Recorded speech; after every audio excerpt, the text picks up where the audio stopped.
Salut à tous la team OL, Thomas M. Show pour OL Fan TV. Très heureux de vous retrouver pour une nouvelle vidéo. Contexte pluvieux, je suis toujours au même endroit à l'école. Je suis derrière l'auditorium, enfin plutôt devant l'auditorium, et puis en bas du Crayon, cette fameuse tour mythique de la ville de Lyon, la tour du Crédit Lyonnais, hauteur 164 mètres. Je crois que c'est ça, je me suis pas gouré, c'est écrit dessus. Puis je crois que j'ai été repris par un follower en me disant que je disais n'importe quoi et j'avais dit qu'elle faisait 300 mètres de haut. Bref, ce n'est pas le sujet. Le sujet, c'est l'avant-match du match de demain en Ligue des Champions contre le Benfica Lisbonne. Je vous ai fait d'ailleurs à ce propos une petite vidéo de présentation de l'équipe lisboète. Elle est un peu longue, un peu trop lue peut-être, mais j'espère que j'ai été très complet sur cette équipe du Benfica Lisbonne. Allez voir hein, si vous n'avez pas eu le temps, si vous avez un petit moment, une petite demi-heure à consacrer dans les bouchons par exemple, ou en allant à l'école. Ah non, il n'y a pas école, c'est les vacances. Voilà. En allant à la fac ou je ne sais où, au boulot. Profitez-en. Hein. J'espère que je ne vous endormirai pas trop, mais vous aurez appris pas mal de choses sur cette équipe du Benfica Lisbonne, puisque c'est un club, comme je l'ai dit, mythique, un club de légende, un club qui a tout misé sur cette formation, qui fait vraiment des merveilles. La Sexia, ils appellent ça le centre de formation de Lisbonne. Vraiment, tout est fait un petit peu pour que les jeunes talents du club du Benfica soient mis dans les meilleures conditions pour un jour atteindre l'équipe professionnelle. En vente, l'équipe du Benfica a fait 500 millions d'euros. C'est énormissime. Avec, comme je vous l'ai dit, beaucoup de joueurs qui viennent du centre de formation. On a du Bernardo Silva, du Joao Cancelo. Bernardo Silva joue du côté de Manchester City. Joao Cancelo aussi. C'est pour vous dire, il y a une très très belle formation. Et puis, tous les talents d'aujourd'hui de cette équipe-là sont aussi peut-être amenés à partir, ce qui est très dommage pour le club. C'est ce qu'a dit d'ailleurs l'entraîneur Bruno Lage. Il a dit, l'objectif à terme, ça serait vraiment de garder toutes ces pépites. Parce que si on les laisse partir, on s'affaiblit. C'est un peu la même chose à l'Olympique Lyonnais. Vous laissez partir les pépites et vous affaiblissez.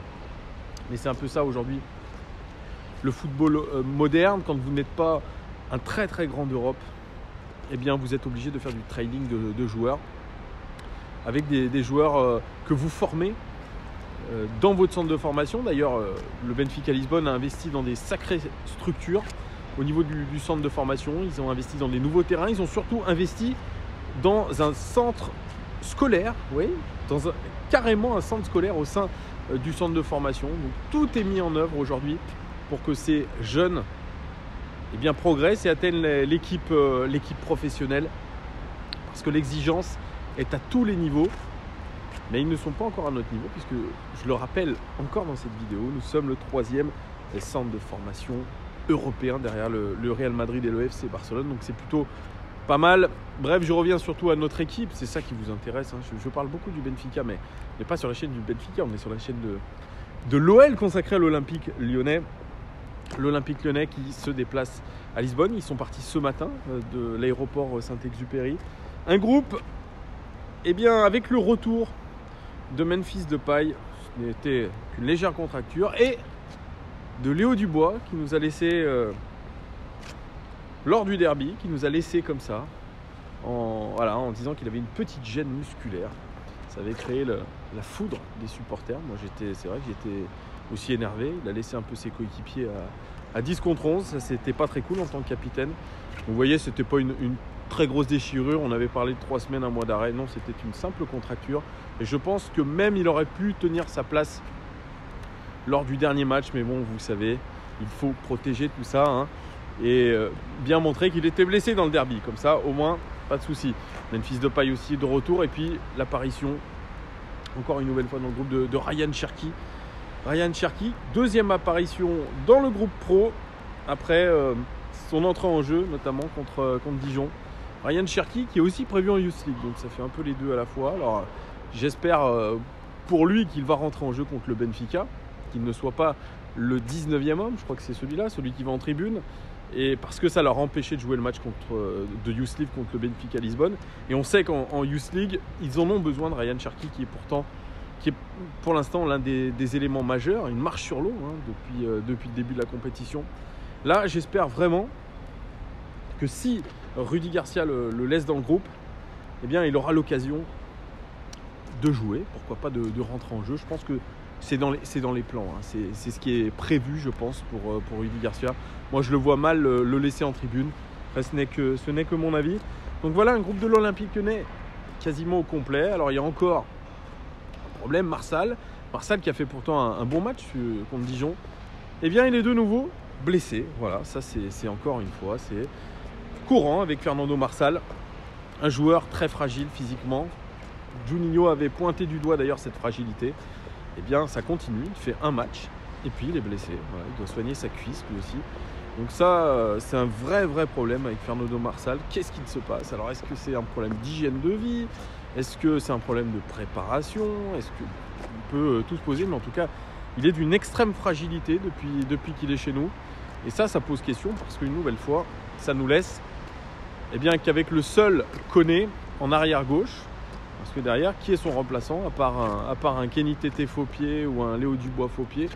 Bah voilà, ça nous laisse pas grand-chose. Donc ça, c'est un vrai problème. Le problème Raphaël aussi. Raphaël qui semble être hors de forme, hein. Il a été testé contre Nantes, si je ne m'abuse. Il n'a pas été très bon. Puis depuis, voilà, bon, il végète un petit peu sur le banc de touche.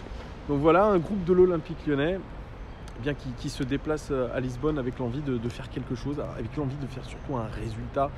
Parce que vous le savez, on doit absolument gagner contre le Benfica Lisbonne. En tout cas, ce résultat positif nous permettrait de passer en huitième de finale, quasiment. Après, il faudrait juste essayer d'obtenir la première place du groupe, c'est toujours plus avantageux dans le cadre d'un huitième de finale pour éviter les têtes de série. Mais bon, vous le savez, hein, il n'y a jamais de bon tirage lors des huitièmes de finale, même si vous êtes premier du groupe, parce que vous pouvez avoir un très bon deuxième, un très bon grand club deuxième. Peut-être le Real Madrid, par exemple, hein, pourquoi pas, dans le groupe du PSG.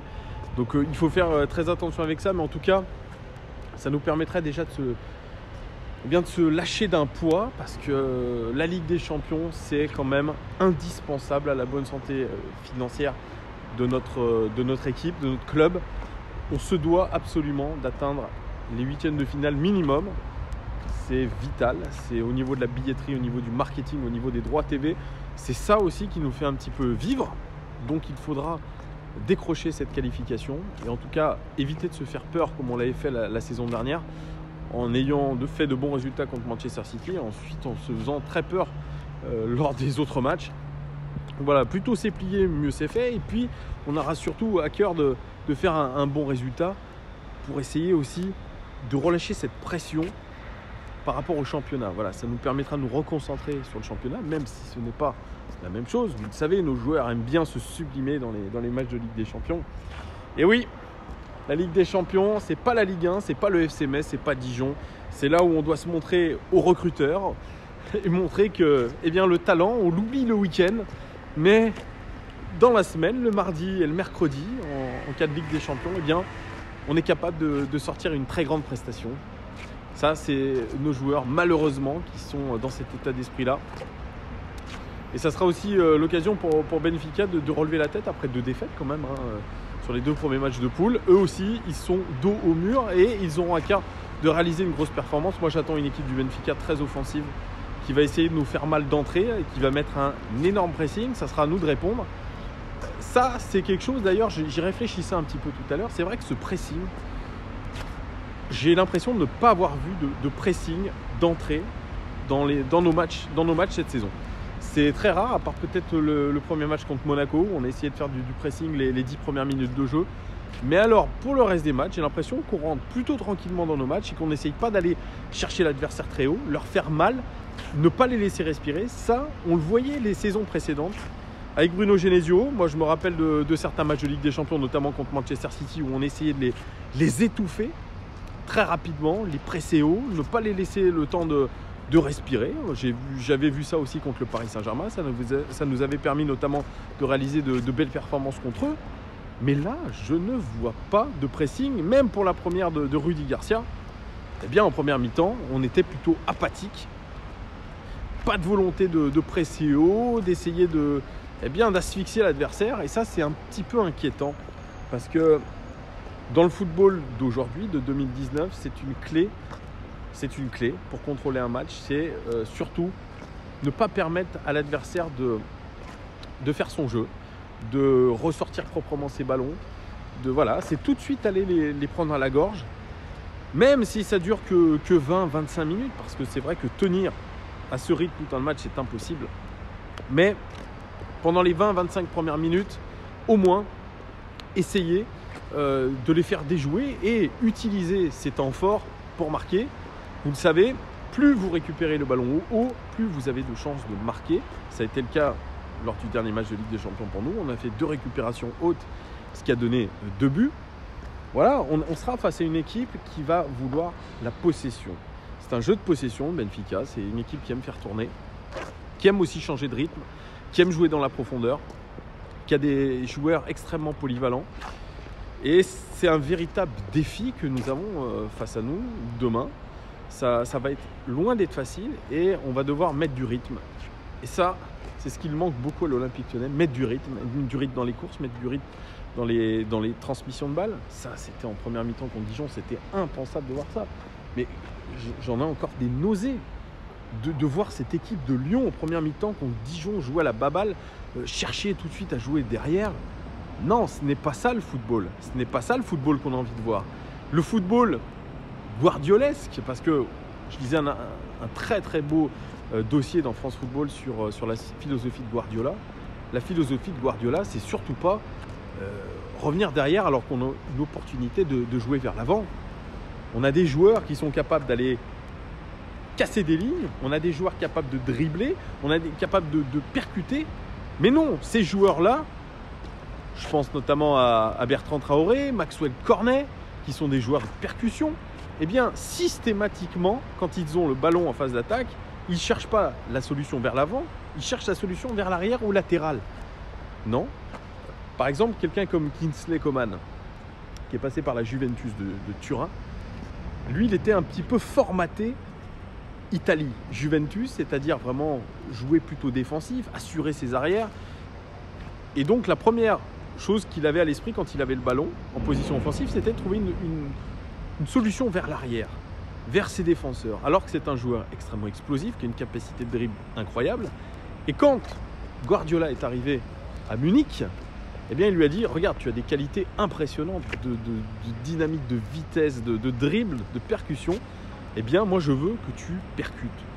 Tu vas tenter un dribble, ça ne va pas marcher. Tu vas tenter 2 dribbles, ça ne va pas marcher. Bah, le 3e, ça réussira. Mais je veux que tu sois dans ce registre-là parce que ce sont tes qualités, Kingsley. Et c'est vrai qu'aujourd'hui, il reconnaît que Guardiola lui a apporté beaucoup dans ce domaine-là. Et moi, c'est ce que j'attends aussi de Rudy Garcia parce que c'est simple, mais applicable cette philosophie-là. De dire à un joueur qui a telle qualité, eh bien tu vas y aller, tu vas aller faire les différences, tu vas proposer des choses. Voilà, tu vas proposer des choses. Ça ne va pas marcher tout de suite, mais tu vas prendre des risques. Moi, j'aimerais qu'un joueur comme Lucas Touzard, qui est aujourd'hui énormément décrié, là j'ai vu que sur Twitter, il y avait un montage, carrément un montage vidéo avec la musique du Cirque Pinder pour montrer tout ce qu'il avait raté. C'est vrai, c'est un joueur qui a beaucoup raté, qui ne sait pas forcément bien jouer vers l'avant, mais je ne pense pas qu'il n'en soit pas capable, Lucas Touzard.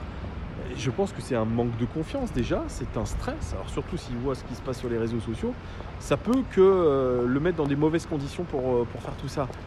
Mais, et encore une fois, si vraiment le coach l'en juge pas capable, pourquoi pas reconvertir Lucas Touzard en tant que défenseur central? Ça aussi, c'est quelque chose de possible.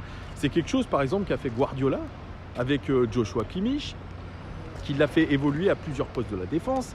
Il a fait reculer notamment Toni Kroos parce qu'il avait vu que les qualités de Toni Kroos, c'était sa vision face au jeu, sa qualité de passe et qu'il pouvait être un organisateur de derrière. Le problème, c'est que Lucas Touzard, il ne peut pas être un organisateur de derrière. Même si Silvino lui demandait par le passé, c'est récent, d'être un petit peu l'organisateur de derrière, de mener les premières attaques. Non, Lucas Touzard, forcé de constater qu'il n'en est que très peu capable. Je donne un exemple contre Angers. Il avait réalisé une très bonne performance lors de notre 6-0. Notre dernière victoire d'ailleurs en championnat. c'est loin. Il avait une énorme liberté pour organiser le jeu, jouer de l'avant. Et finalement, certes, il a fait quelques belles passes, mais il n'en a pas assez profité. Et c'était peut-être sur ce match que vous pouvez voir la qualité, la vraie qualité intrinsèque de Lucas Touzard dans ce rôle-là. Et je pense que ça a montré une chose, c'est qu'il n'a pas cette qualité innée de jouer vers l'avant, d'organiser le jeu. Ce n'est pas sa qualité première, même sa frappe de balle. Alors il a marqué contre Monaco, mais c'est toujours cette même frappe de balle, du coup de pied. Voilà, une frappe sèche. Il tente toujours la même frappe. Jamais j'ai vu un Lucas Touzard essayer d'enrouler son ballon. Un Lucas Touzard être capable de choisir une zone dans sa tête et viser cette zone, ça c'est pas possible. Il est toujours en train de tirer comme une brute en se disant ça passe ou ça casse. Comme vous voyez, s'il y avait quelqu'un sur un coup franc qui décalait le ballon pour qu'il tire une grosse chiche. C'est ça Lucas Touzard. Et aujourd'hui, je crois que les supporters l'ont pris en grippe à cause de ça. Ils voient en lui cette incapacité technique à créer des choses. C'est quelqu'un qui est un joueur de devoir, c'est quelqu'un qui récupère beaucoup de ballons, mine de rien. C'est quelqu'un qui va compenser un petit peu la montée de ses coéquipiers, mais c'est pas quelqu'un aujourd'hui qui peut avoir ensuite la lucidité pour bien relancer le jeu. Et c'est ce qui est très dommage. Ou alors c'est que par intermittence. Et aujourd'hui, ça lui fait défaut. Pareil, je vous fais un petit peu toujours la comparaison avec Guardiola, parce que c'est quelque chose qui est un petit peu frais dans ma tête. Mais Guardiola, il a toujours eu d'excellents joueurs dans son équipe, dotés d'une technique très supérieure à la moyenne.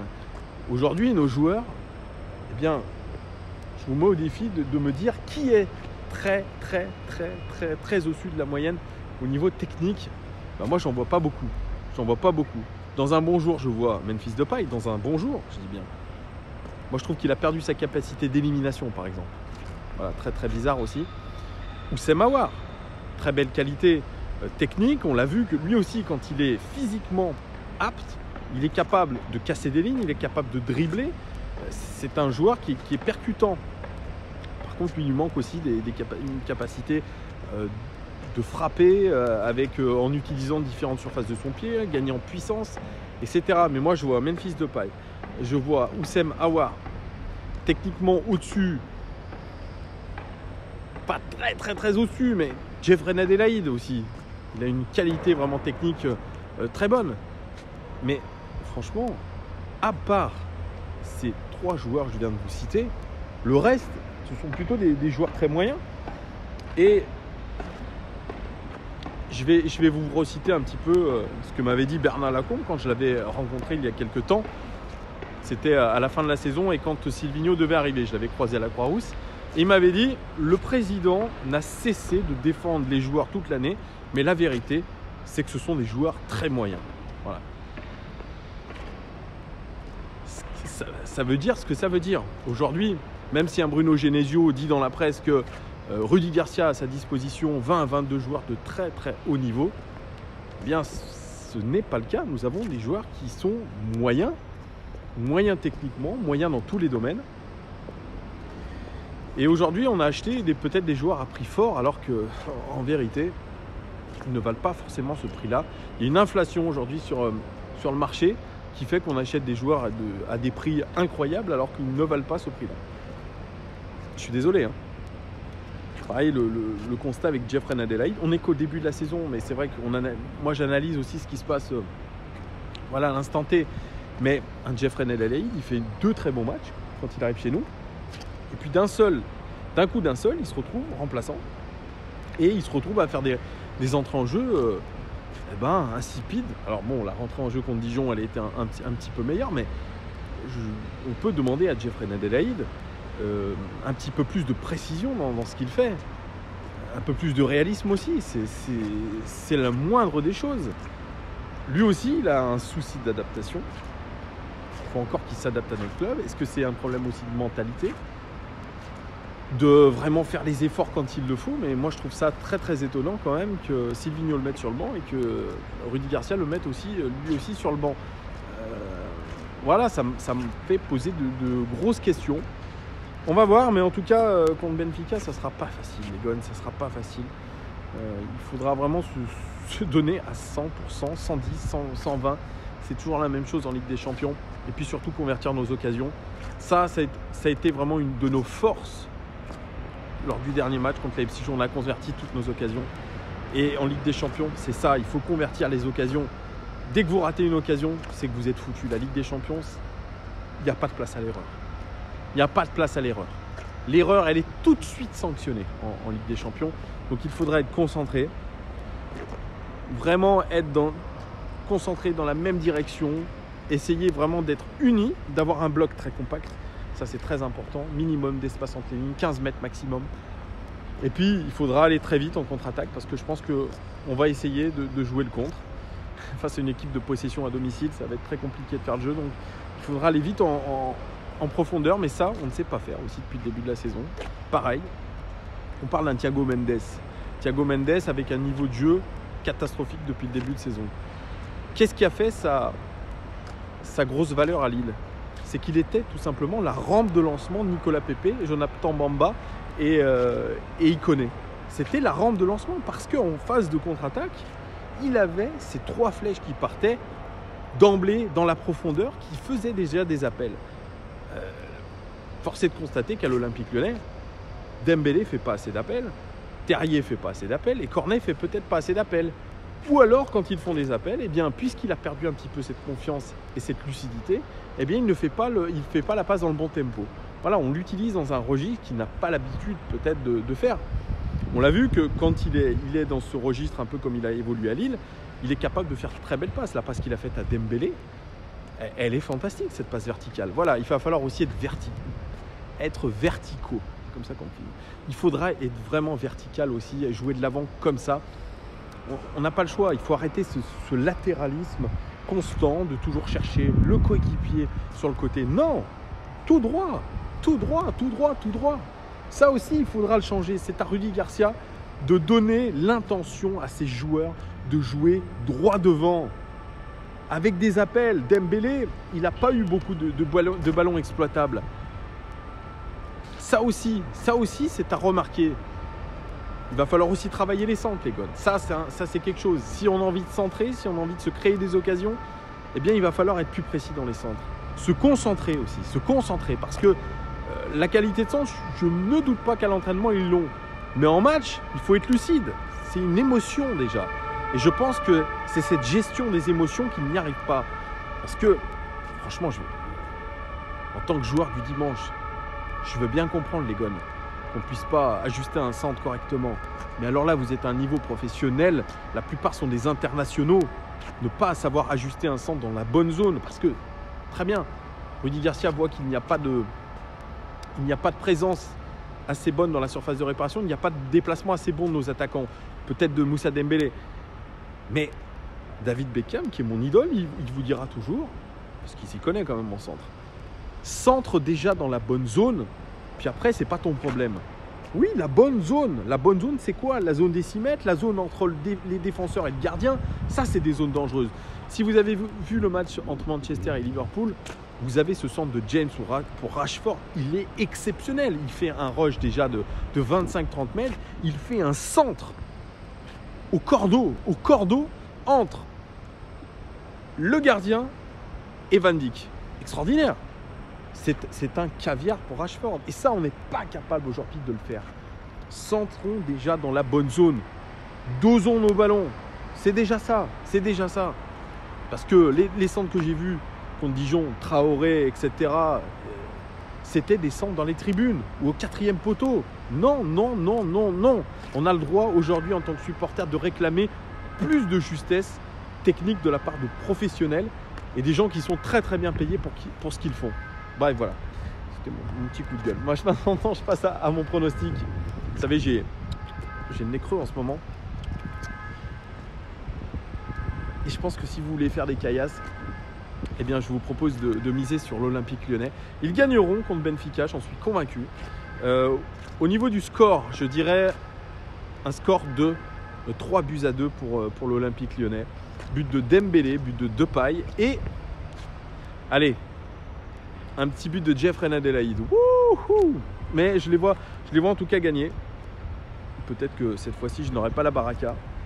Mais je les sens capables quand même de se survolter pour ce match de Ligue des Champions. Voilà, ça va être un match très très serré, mais on va s'imposer les Gones. Voilà, dites-moi vous en commentaire ce que vous pensez de ce match-là. Est-ce que vous êtes confiant ou pas? Qui aimeriez-vous voir sur le terrain? Parce que je ne me risque pas non plus à vous donner une composition, j'en sais rien. Qui aimeriez-vous voir? Mettez-moi une composition. Et puis surtout, donnez-moi votre pronostic. Mais les Gones, mettez les caillasses. Hein. La cote est à 3 pour l'OL. Donc vous mettez 50 €, vous prenez 150. Voilà, c'est cadeau. C'est cadeau. Je vous le dirai pas 2 fois. Hein. Voilà, je vous souhaite une bonne journée, les Gones. Et puis, je vous souhaite d'ores et déjà, j'arrive même plus à parler, d'ores et déjà un bon match. Profitez. On espère en tout cas avoir une victoire de l'OL. Allez, force à cet Olympique Lyonnais. On reste soudés. Allez l'OL et je vous dis à très très vite les Gones. Ciao.